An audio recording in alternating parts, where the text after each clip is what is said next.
Yeah. So, in environmental management, we have different topics under that. First is the ecosystem, the basic definition of ecosystem. So, in ecosystem, we know it is actually formed by two different factors, that is biotic and abiotic factor, where both the factors, when interact with each other, they together form an ecosystem. Okay, so in ecosystem also there are many different things that come in environment. That is when we say about the natural things, or we when we talk about the animals and living thing and non-living thing, animals such as carnivorous animals and herbivorous animal, so they come under the living organisms. And non-living things, we have roads, buildings, then we have bridges, all such things comes under non-living things. Okay, then we have flowchart of ecosystem can be divided into two parts, as I said. There are two factors involved in ecosystem: biotic and abiotic component. And in abiotic component we have two factors: physical factor and chemical factor. Okay, then in biotic component we have two factors, autotrophic and heterotrophic. So we know the meaning of autotrophic. Autotrophic are the animals that can produce their own food, and heterotrophic are animals which cannot produce their own food. Okay, so examples for autotrophic are nothing but plants who can produce their own food, and heterotrophic animals that cannot produce their own food. Those animals are nothing but like animals like lion, tiger, or decomposers like bacteria, small organisms, insects, etc. Okay, then we have paddy cultivation. A short description about paddy cultivation is that paddy cultivation is, first of all we should know, it is in it is a field of rice grown, where rice is grown, and this is large scale in in India, in states of South India. Okay, then we have a relationship between environmental and ecosystem. So we know in environment, many factors are there, like like biological factors, chemical factors, living organism. They all come together collectively. When they form together, that is called as an environment. So in environment there are many things like biotic substances, abiotic substances, natural and artificial factors. So if we talk about natural environment, we know in environment what are the natural substances like air, then we have atmosphere, water, land, living organisms. All these are natural environment substances. Okay, and artificial, if we talk about yeah.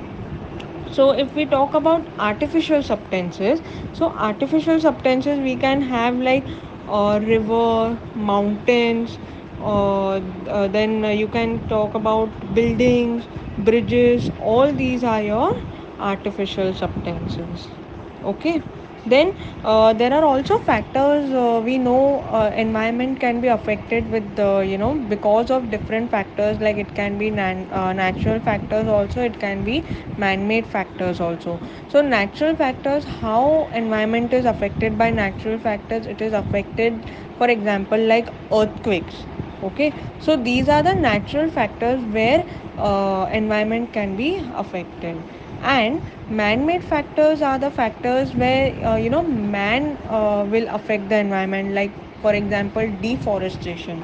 Because of deforestation, the environment is affected. Okay, so we also know problems that are facing like an environment can be pollution is the biggest cause. Okay, so there can be different kinds of pollution that are affecting the environment. And if the environment is affected, so naturally indirectly living organism living on the earth can be affected because of this pollution. And we know pollution can be of various type. It can be air pollution, water pollution, soil pollution. Okay, then we have the need of environmental conservation. So the main thing why we are why it is required for environmental conservation, because see, to maintain the balance in nature, it is required because pollution can be controlled. If pollution is controlled, then the it won't affect the living people, living organisms on the earth. So that is why they say need of environmental conservation is very important. So it is very important to control and take the responsibility of environmental protection. Okay. Then we have biodiversity.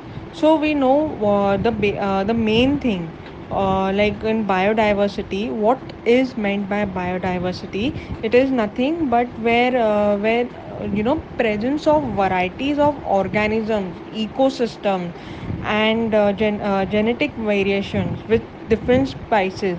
So when all these things come together, so that is called as biodiversity. And there are various things in biodiversity, like genetic diversity, species diversity, ecosystem diversity. Okay, so when we talk about genetic biodiversity, it is nothing but it is a diversity among the organisms of same species, like it is genetic. Okay, then species diversity is nothing but organism occur in nature. So they are very these like they can be various types, like plants, animals, and microbes. And when we talk about ecosystem diversity, they are formed with interaction between the plants and animals, and their habitat and the changes in the environment. So these are the ecosystem which can be animals, plants, microbes, and abiotic factors, where abiotic and biotic factors both interact with each other. So it can be of two types, natural and artificial. So that is called as ecosystem diversity. Okay. Yeah. And then we have different classifications of spices. They are nothing but endangered spices, rare spices, vulnerable spices, and intermediate spices. So when we talk about endangered spices, they are nothing but like they do not exist now. So they were like lion tailed with monkey, lesser fluorescent. Then when we talk about rare spices, rarely which we had seen, which became very extinct, like very fast they got over. So those are nothing but you can say red panda. Then we have vulnerable spices such as tiger, lion. So we know extremely the population of this organism, it is getting lesser day by day. Okay. And then we had intermediate spices, where giant squirrel, they such were the example of intermediate spices. Okay, so this is the short description that is there in this environmental management chapter.